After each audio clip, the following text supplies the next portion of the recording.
Hi, my name is John Pallas, and today I'm going to go through the iOS ATG REST client library.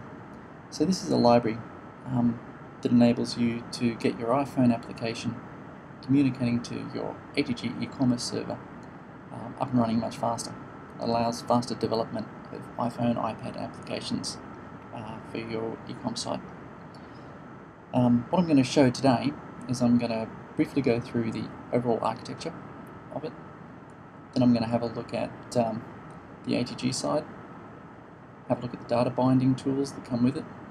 Then I'll have a look at some of the sample phone code, so the iOS code that are written in the sample application.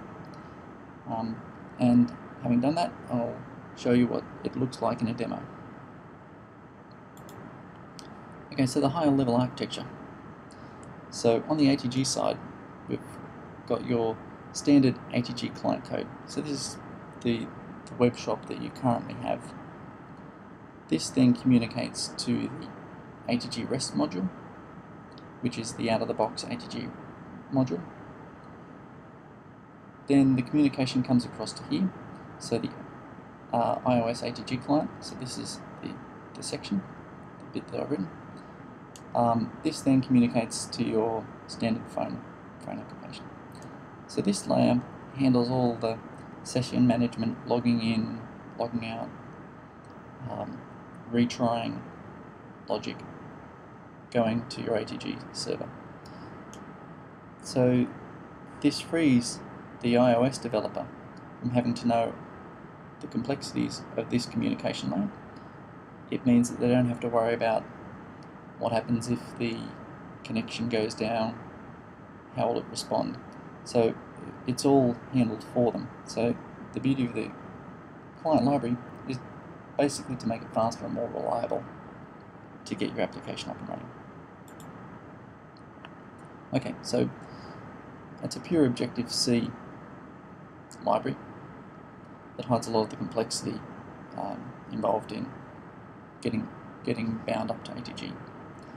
The API that's provided is similar to the ATG Java API. It enables iOS developers not to get bogged down with having to work out how to communicate to ATG. So ATG developers can send a list of components, and having done that, they can generate iOS code automatically. So it generates the data binding code and basically hand that to the iOS developers, and then they can start work. It integrates in with a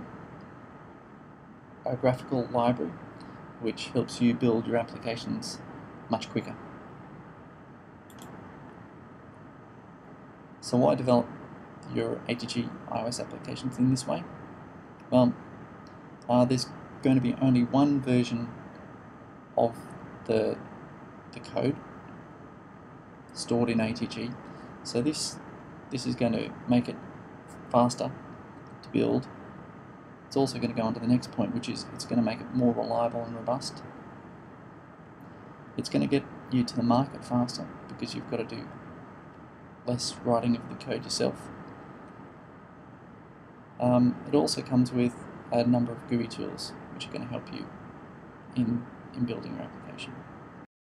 So now let's go and have a look at the ATG side of it that will generate the data binding, and then we'll have a look at the result in code, the resulting iOS code, and then we'll have a look at how an iOS developer would reference the library.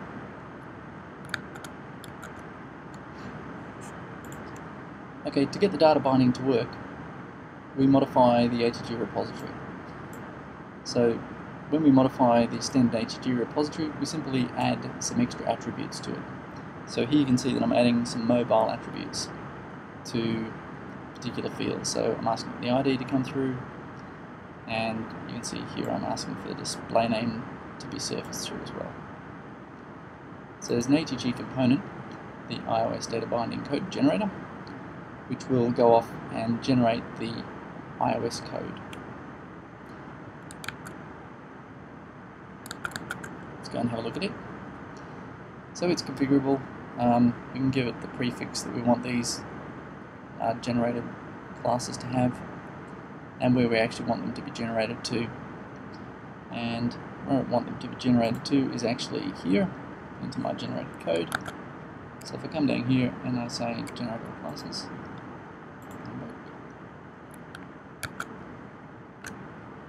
now we should have a bunch of classes in here.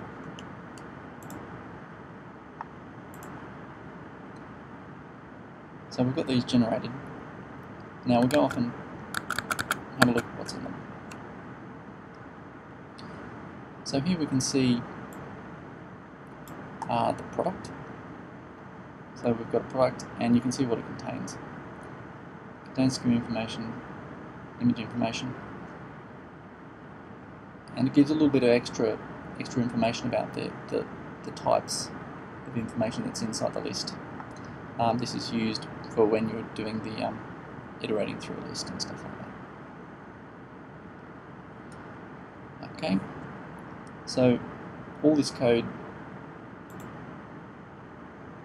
is automatically being generated, and you can see that this uses the AR object mapper, and this is the bit that kind of communicates to the JSON data that's coming from the string. So this part of the application is the part that you actually get. So the commerce, it comes with the commerce reference store application, and this is a fully functioning phone application that you can test out that uses the binding tool. So now let's have a look at how we'd actually use that.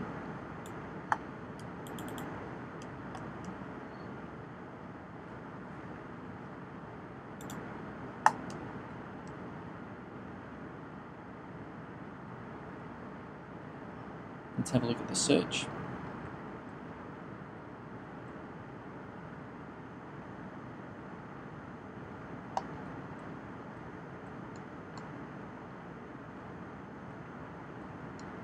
Okay, sorry about that. So the search bar.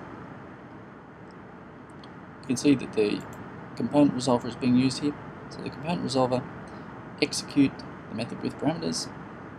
You can see here it's a standard ATG component that it's being called, and we pass through extra parameters, search text, and then we get various selectors that are getting returned. So we get a selector that's executed on success, and a selector that can be executed on fail. So because it's using the selector mechanism, then we won't actually block the user interface. So we won't lock up the phone, which can often be done with web calls. So let's have a look at what happens on success. Okay, so you can see now we've got these extra tools that translate the resulting object, back into a list of products,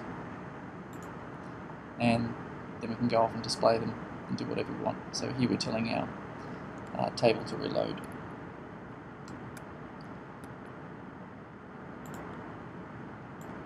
So it's fully configurable. So if we have a look at the configuration file, so this is the configuration file on the phone. So at the moment I'm actually developing it, so we've got a port here, so usually this would be a host name. You can tell it that you're communicating over HTTPS, etc. Now, do you want it to automatically log in? Do you want to use authentication for it? By default, how many concurrent requests do you want to be sending it, etc. So it's quite configurable. So this is the standard application that you get with it, which sits on top of the commerce reference store, and it's not the prettiest of applications, but I mean functionality. It's designed to show that you've got a store, and it's designed to be something that you can build on and customized to your own look and feel of your own shop. But it's designed as a good starting point, but not as a finished application. So that said, let's run it now. So as you can see, the shop pops up with the various categories that you can click through. Let's just flick back to the ATG so we can see the ATG log going through. So this is actually bringing back the data is brought back in JSON form here. So as you click through it, you see that the information scroll by. I've got all the debugging turned on, so it's a little bit slower than it usually would be, and it's got extra white space to help it be a bit more readable. But I mean, that's all configurable, so that can be turned off. Okay, so let's go and add something to the cart. Shirt.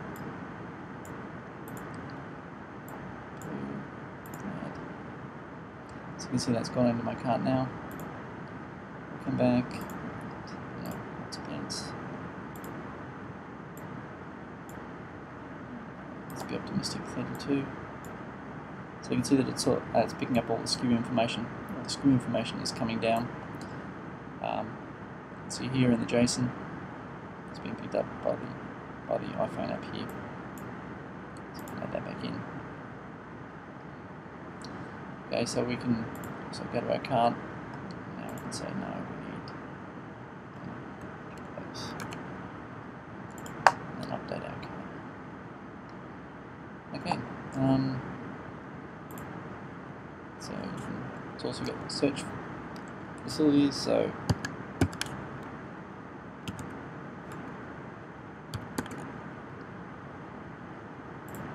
rugby shirt, red, orange, red, got that one, change mine, jeans, delete. Done, and you can come through and you can modify it.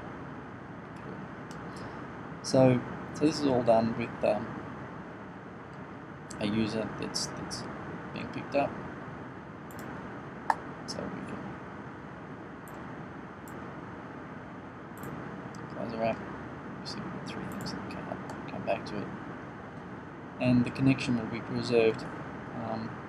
If your session expires, then the client library will actually handle the reconnection and the resending of the initial request, and it will handle all that for you. So the iPhone developer doesn't have to worry about the session expiring and stuff like that. Well, that's kind of a very brief overview of what the ATG REST iOS client library can help you do. Hope you liked it. Thanks very much for watching. Cheers.